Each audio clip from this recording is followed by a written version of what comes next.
Welcome to This Week in Real Estate with Jonathan Harmon and Bryan Nale, your local experts on all things real estate in Middle Tennessee. Listen in as they discuss the current state of the market, the latest trends, and have a little fun while doing it. We do want to say the opinions voiced on this podcast are for general information only and not intended to provide specific advice or recommendations for any individuals. All right, y'all, welcome back to another week of This Week in Real Estate, where we're putting the filthy and Merry Christmas, you filthy animal. Or filthy.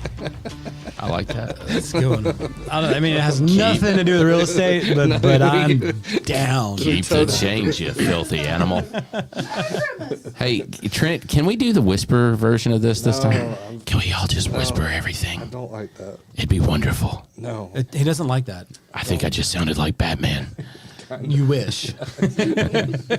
Lego Batman. Lego Batman. Yeah. I love that movie. That's the best Lego movie there is. Yeah, that's good stuff. Well, hi, Trent. Hey, everybody. Hi, Bryan. Jonathan? Hi, Missy. Hello. I'm a little under the weather, so I'm going to Lysol this microphone when we get done. Please do. And it's going to be great. Do I look flushed? No, you look pretty good. No, I think you missed some powder on your forehead. You missed a spot. I'll just slap it real hard. It'll give me that rosy glow. No, we don't put on makeup for this show. We should. Probably. I think I should get my buddy Veronica to come put the makeup on me. Watch out. Yeah, I think I'd look good. Fabulous. I'd look fabulous for sure. All right, well let's get rolling, man. We got some headlines. Let's talk headlines.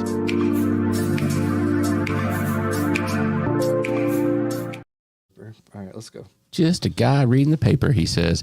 So I got two headlines. Let's talk about the most local one first, and we're not gonna dive too deep into it yet because it is completely unresolved. Okay, Hot off the press. Yeah, and we've got to get some clarification on some things and all of that. Yeah.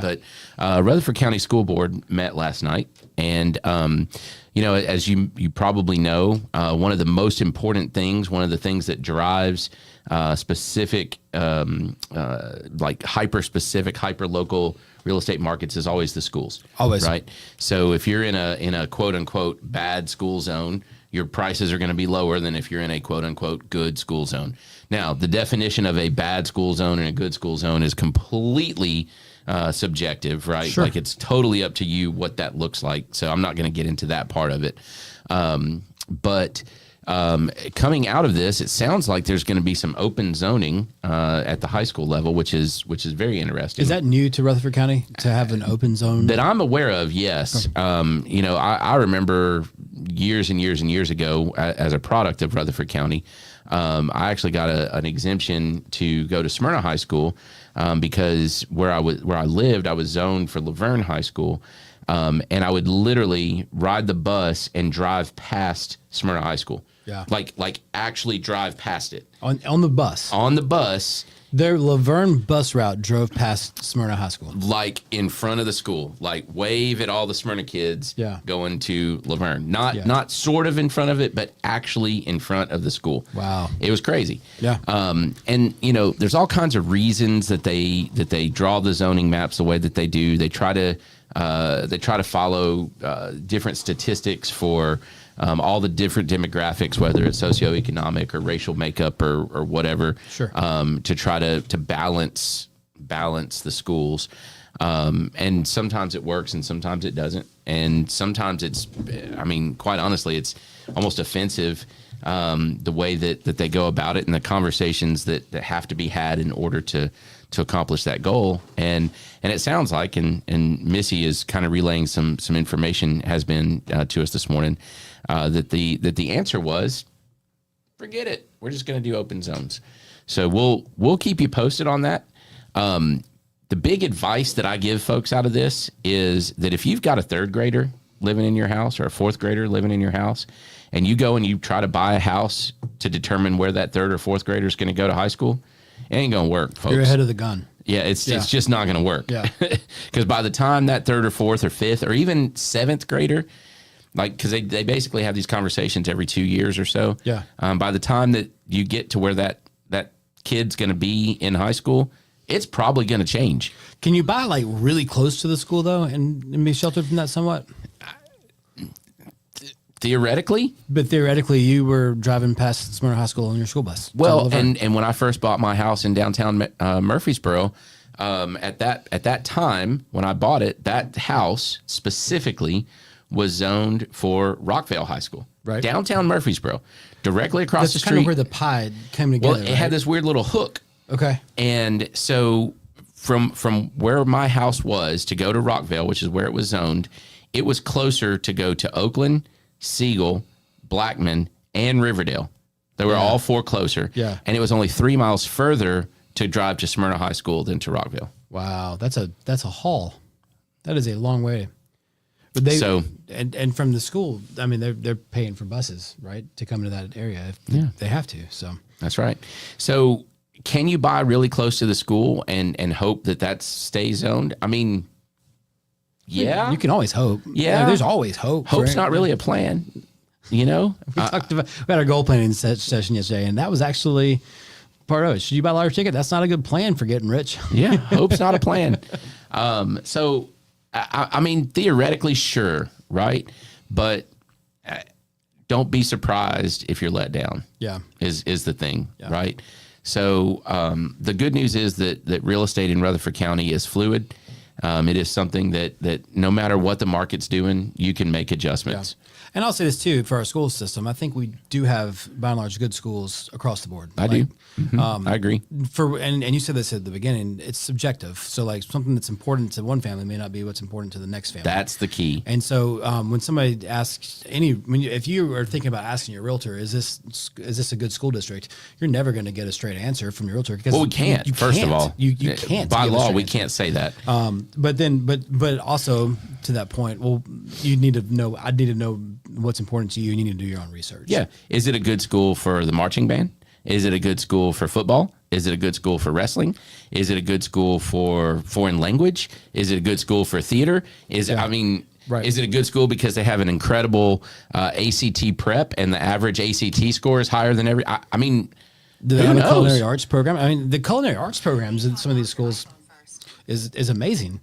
I remember going through Leadership Rutherford and we went to Blackman, and at that time I think shout out to Daryl Mackin. Daryl Mackin was leading that program, and he runs a Soldier's Child now. Mm-hmm. And he was J. Harmon Home Team November Hero of the Month. Oh wow, way to go, Daryl! I should have known that. Anyway, the food that they brought out for us on that lunch was the best food we ate the entire year in Leadership Rutherford. And we went on retreats. And you've been in Leadership Rutherford a long time. Well, I went through the program in 2011. That was my class. That was the last year he was there. So you go through the Leadership Rutherford in a 1 year span. I've been on the alumni committee for a few years here. Yeah, recently. You're old. I'm not old. Just like schools, age is relative. Yeah. Who was it that said age ain't nothing but a number? Was that Missy Elliott that did that? So I don't know. My other headline, and this is definitely more real estate specific. Got an article here, CNN Business, and it's talking about a new report illustrates just how stuck the housing market really is. And it's stuck. So home sales per 1,000 properties in the first 8 months of the year, this year, 2024. Would y'all stop doing that? Sorry. Whoever's doing that? Sorry. It dropped to a 11-year low, 24.6 home sales per 1,000 homes in the U.S. An 11-year low? An 11-year low. So in 11 years ago was 2015? Oh, maybe it's more than 11. What's 2024 minus 2012? 12-year low. That makes a lot more sense. Yeah. To 2012. And it's actually lower than it was even in 2012 at the same year, but that's when it started on its way up. So most people consider 2011 the bottom of the, like when we hit the bottom and started coming back up. Man, I was just going to say, shout out to my wife for... And just circumstances. We bought our house and we went under contract in February of 2013. Nice. I mean, you can't purposefully time the market. Life was good to us, and it just happened that our family was ready to make that move up to the next did well home. then. You've done well in that time frame. And golly, So, and here's a quote. What this data tells us is that the housing market in 2024 has been really frozen. This was Redfin's chief economist. Said the same thing in 2023, and I think there was an expectation that it couldn't get any worse. But 2024 has been worse as far as, and this is by quantity of sales. Okay, and I think this is critical to understand. The actual number of sales keeps dropping off. What is not dropping off is the price. And that's because there's nobody moving enough to move the price. Right. So if the quantity of sales stayed the same, okay, and the only way that it stays the same is that people drop the price, right, then that's a different scenario. And there's lots of reasons that the house prices are staying the same. One is there's a lot of sellers that kind of stick their toe in the water to test the market and see if they can sell. Yeah. But if they don't get the price they want, they just don't. They don't have to move. They're not selling out of need. That's it. And the people that are buying are still willing to pay because there's just not a lot of inventory. And if there's not a lot of inventory, that drops the number of sales. But if there's not a lot of inventory, they still have to pay that top dollar for a house that's worth paying top dollar.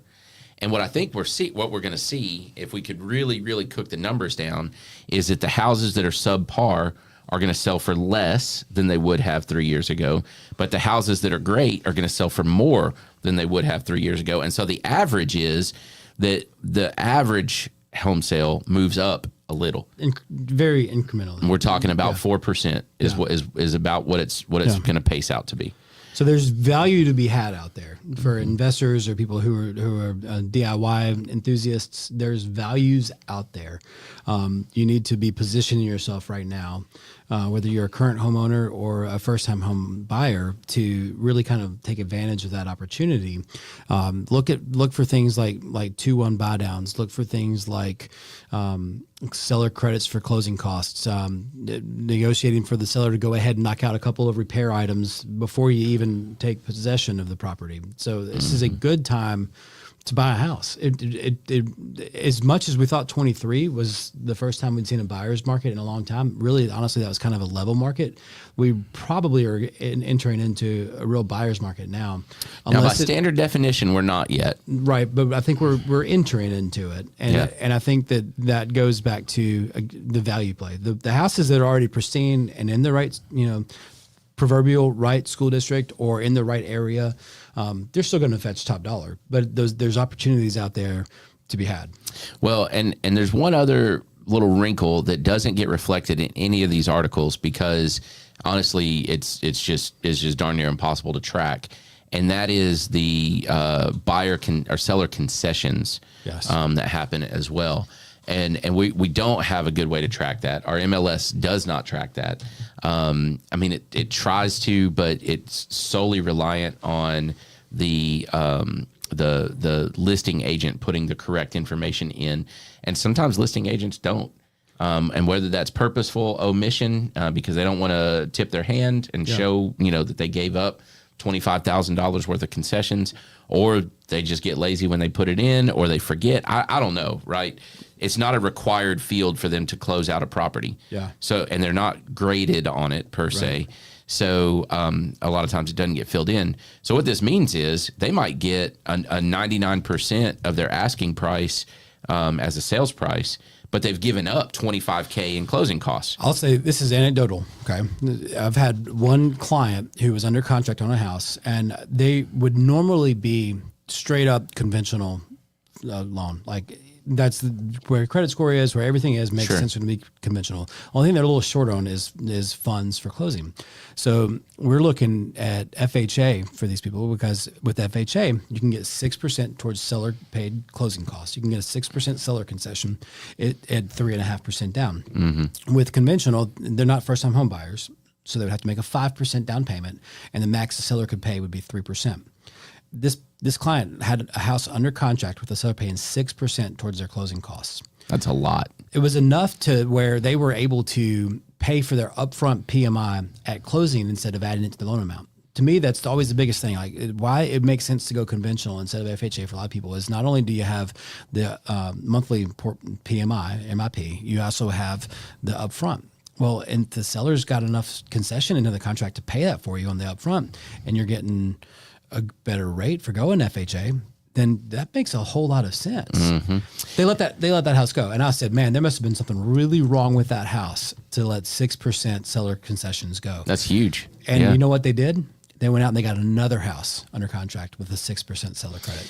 Well, and kudos to that agent for negotiating that and being heads up and understanding the loan products enough to say we can get, because what you definitely don't want to do is get a $30,000 seller concession and only be able to use 20. Right. And when you could have applied that 10,000 somewhere else. But we can do rate buy downs. We can do all kinds of stuff. And again, back to, it's pure anecdote because we don't have the data charted out somewhere. It seems like that's a whole lot more of an option now than it has been in years past. And the size of it is much more. Right. We could always get you $3,000 or $4,000. But 10, 12, 30, not going to happen. Now it is. It's happening. Yeah. Good stuff. All right. Market movers, Trent. Oh, this is real quick. Oh, how about this is real?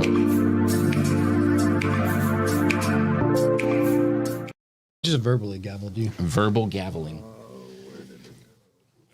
Oh, I can't wait. This is my favorite time of the year. It's a Christmas version. Oh, dear Lord in heaven. This. There is a lot of green in that room. There's a lot of stuff in that room.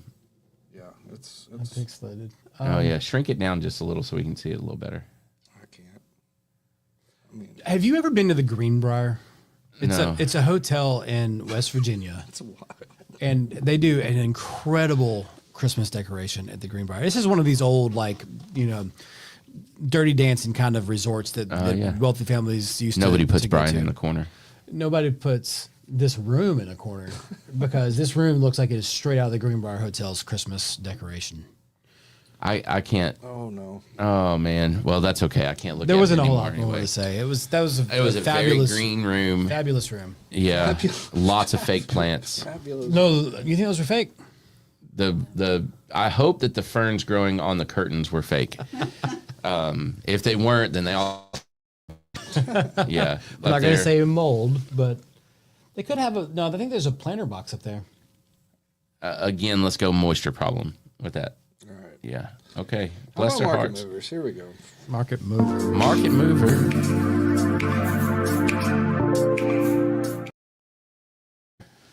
What? Too big. Too skinny. Nice. for you. Back. All right.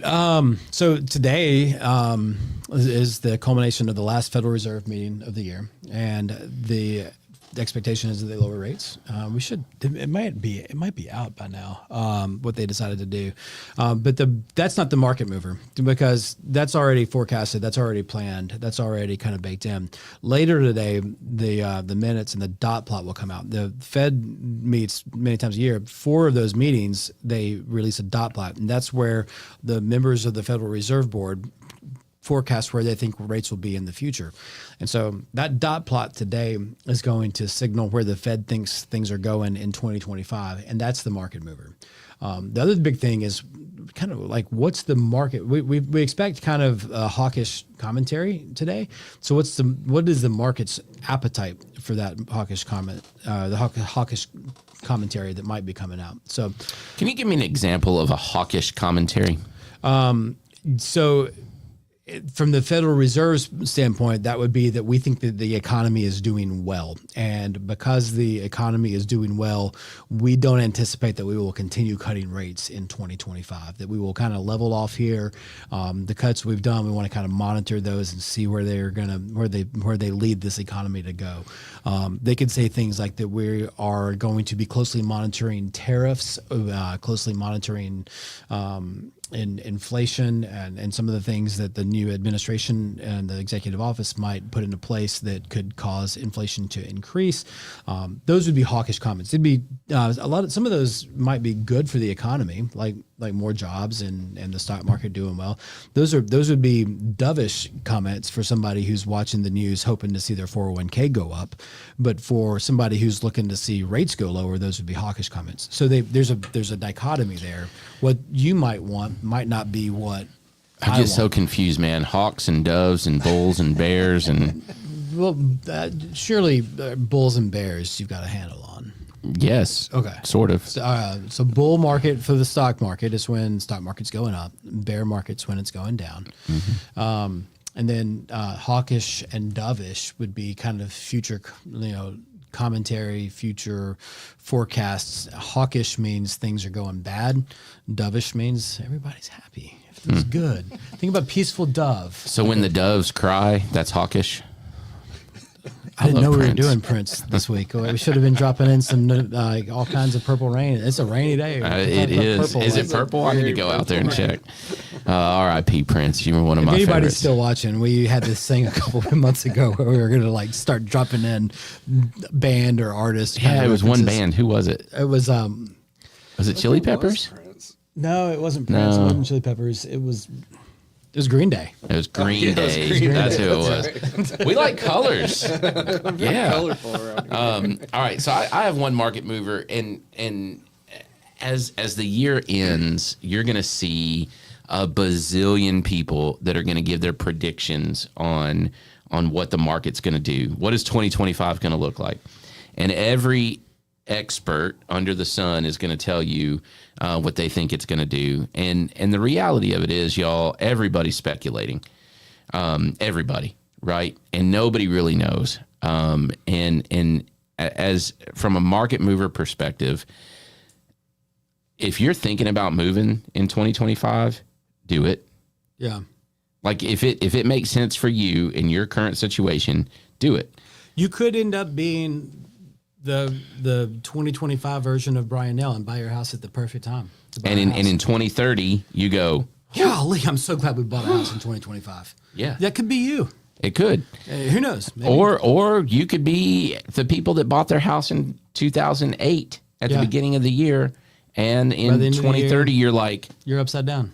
It's possible. Anything's possible. And the reality of it is, you know, if we look back at the 2023 predictions for 2024, a lot of them ended up not being true, right? You know, everybody thought we would be in the upper fives, low sixes coming into the end of this year.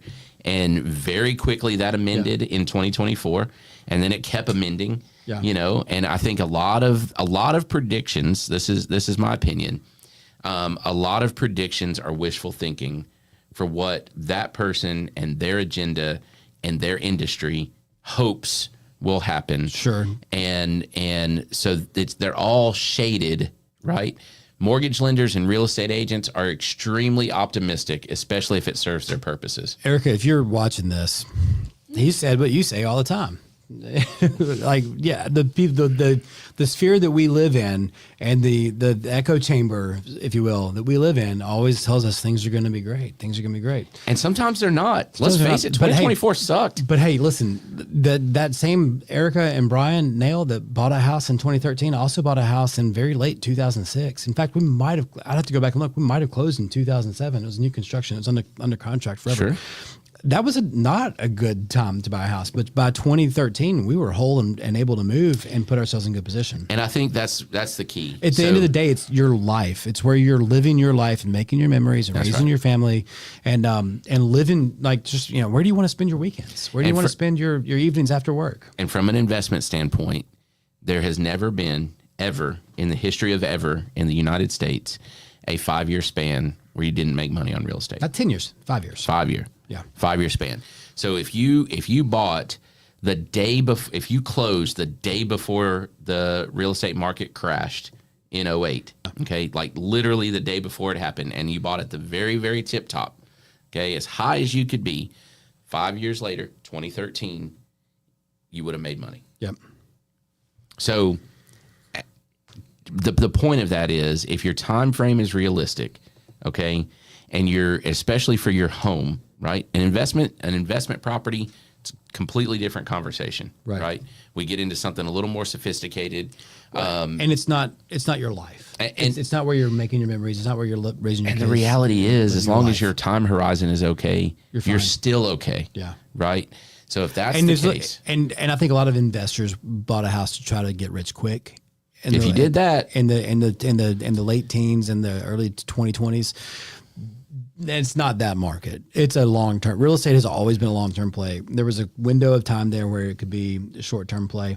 It's always But we been didn't really know that at the time. No, I don't think people were buying there in that market for the short-term play. And maybe they were. And if you did and you knew it, well, good for you. Way to go. But here's the thing, man. People that bet on horses know that something's going to happen good. Yeah. People that hang out in casinos and lose tons of money know that they're going to hit That river the card's next going to time. come next hand. They know that. The point of this is that you move on with your life. You do what makes sense for you in the moment, right? If the payment makes sense, if the investment makes sense, if your family needs it, you do it. Yeah. Okay. Now, if you can wait it out and you have the ability to live somewhere uncomfortably for a little while, and that makes sense for your situation, you do that, right? If it makes sense to wait, then you wait. Now, does Jonathan Harmon think that rates are going to go down in 2025 compared to right now? Yes.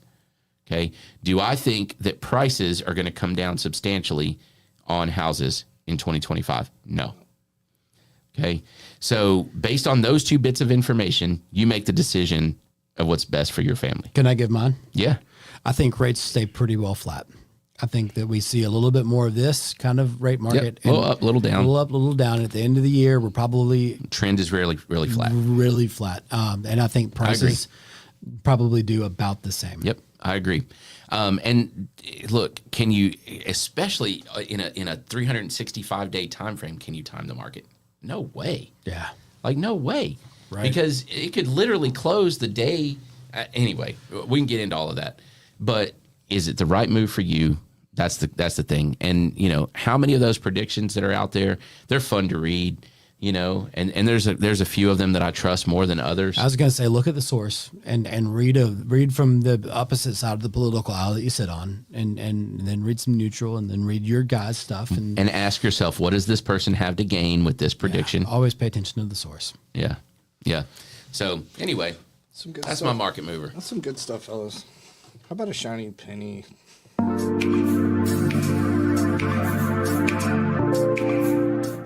Back to you. Is it just me, or does that sound like the beginning of I Want to Know What Love Is? I think it's just That was the shiny penny, y'all. Jonathan singing, I want to know what love is. I had this idea of a shiny penny. It's probably more of a pro tip. But I'm going to go ahead and use it because I know you've got a pro tip for later. Yeah. So shiny penny, and we had our goal planning retreat yesterday. So we had all of our loan officer team in a room over at MTAR. It was a great day. Cage match. Little bit. And our team is awesome. We've got some people on our team who are mega producers. They do an incredible amount of business. We got some people who used to do an incredible, really big amount of business and have used this market to kind of, I'm talking about myself. I was going to say, get back in shape and reconnect with family. And now, but you've got some people who are on their way up too, and you got some people who are just getting started. Our team is really diverse. We got a lot of great experience on our team. We got a lot of really great leadership on our team. Anyway, that's neither here nor there. You guys Yay, watching Primis. this y'all don't care about that. But we had some PMI companies come in and talk with us yesterday, and so my shiny penny is something that I'd known this before, and I wasn't even planning on using this as my shiny penny, but we talked about earlier seller concessions, and I talked about how we had enough credit from a seller to pay somebody's upfront PMI for their mortgage insurance on an FHA deal. They would still have their monthly PMI. But if you're going conventional and you have enough seller credit, you can actually do a front-loaded PMI. And how many times have you had a client who was under contract and you were like, gosh, we have $7,000 in seller credits and we're only using 5,000 of them. That's probably not a real good number. But let's say you got $15,000 in seller credits to go to closing costs, but the closing costs are only $13,000. I hate to give them that money back and not use their credit. What can we do? You can do a split premium on PMI. Has that always been the case? It has, yes. Oh, I didn't know that. So I thought you could not split that. You can do a split premium. So what that means is for there's a sliding scale, and for every little bit that you pay an upfront PMI, you reduce the monthly PMI. So There's a shiny penny. If you're in the home market, you're under contract and you have you've been able to negotiate more seller credits than your closing costs are actually going to be. And this might come up during repair negotiations, right? The lender's never going to know it, but sometimes the lender gets an amendment that says closing cost concession is going to go from $5,000 to $15,000. Yeah. And you're like, I wonder why. Just don't look at the roof. Doesn't say anything about repairs on that amendment, so let's go. That's one way that money could be spent. You could lower somebody's monthly payment by reducing their monthly PMI and doing it like that split issue on their upfront. You pay for a little bit upfront instead of the whole thing upfront, because you might have enough to pay the whole thing upfront. If you do, kudos, you just eliminated the monthly PMI. But even if you just have a little bit, you can help offset their monthly payment. Love it. It's good stuff. So yeah, that's kind of more of a pro tip than shiny penny. So let's say Merry Christmas. This is our last episode of the year. That's our shiny penny. All right, I like it. All right, I've got a pro tip.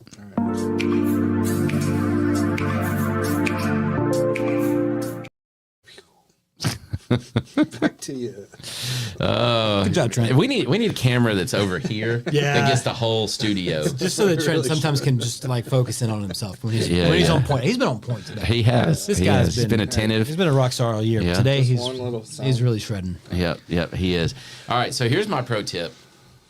Don't broadcast what you're doing. Okay? So this is the time of year when Grinches are everywhere. All right? So if you're going on a cruise, the day of on Christmas Day or whatever, don't broadcast that. People watch all kinds of stuff. If you've got your house listed and you've got a calendar up on the refrigerator, don't write the word vacation across several days. Okay? So just don't broadcast what you're doing.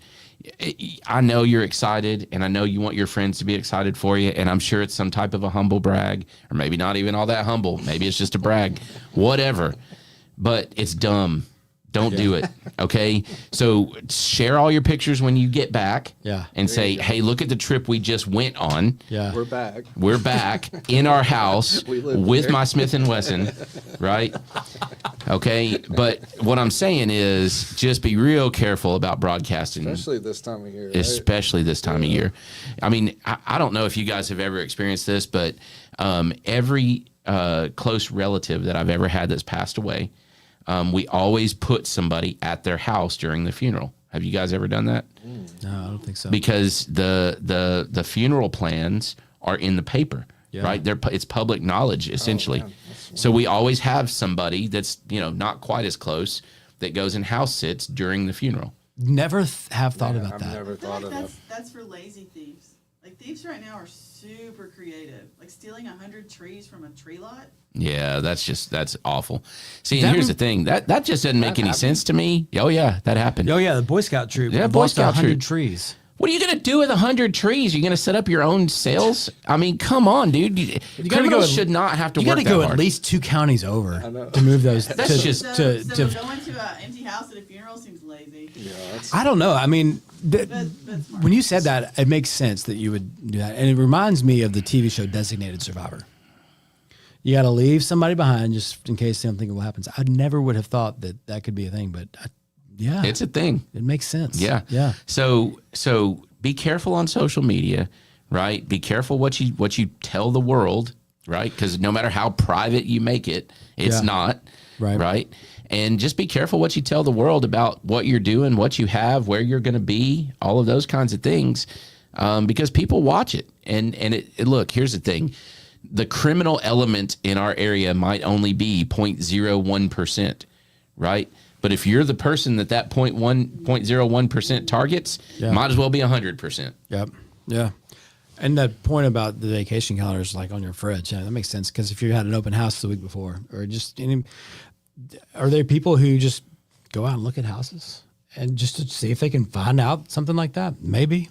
I mean, anybody watch Breaking Bad? Remember the I can't think of her name, but the ATF guy's wife is a klepto.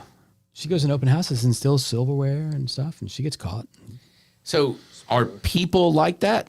I don't know. Is there somebody like that? Probably. Yeah, there is. Oh, absolutely. There's You know what I'm somebody saying? like that. So anyway, just don't make it easy. That's all I'm saying. So don't broadcast that stuff. Yeah, Solid. solid pro tip. Everybody's staying home for Christmas, right? Merry Yeah. Merry Christmas, everybody. Don't get robbed. There you go. Merry Christmas. Don't get robbed. That's it. Merry Christmas. The wet bandits and the sticky bandits are all out there. All right, y'all. We'll see you on the Hey, next real one. quick, Oh. Trent. Cedar Glade this Oh, week. yeah. It's going gonna be Cedar Glade. It's going to be awesome. So Friday night, we've got Bradford Loomis. We're doing Christmas music. Bradford's one of my favorite musicians. He's incredible. He's going to do some Christmas stuff and some original stuff. So that's this Friday, 7:30. But then Sunday, we've got the 3rd annual Procrastinators Craft Fair. Let's go. It- I'm gonna have to hit that. I didn't come to the first. I came last year, and holy smokes, It's awesome. I spent some money. Yeah. It was awesome. It's awesome. So we've got 18 vendors. Actually, we might be at 19 now. I forgot about one. And we've got a professional gift wrapper for the first time. Clutch. That's huge. Because So- what are procrastinators not usually good at? Rapid present. I Wrapping have presents. I have given presents in a Kroger bag, ladies and gentlemen. Oh yeah, yep. Tied it and everything. Here's your bow. And she charges, depending on the size of the gift, $3 to $7. That includes the wrapping paper. Wow. Dude, Dude, that's worth it. it's Yeah. absolutely worth it. Just spending $7 on a roll of wrapping paper. And tape and scissors and In your bows time, in your- and in stitches when you accurate cut your skills. finger. yeah, and I'm terrible at wrapping stuff. So get somebody that knows what they're doing.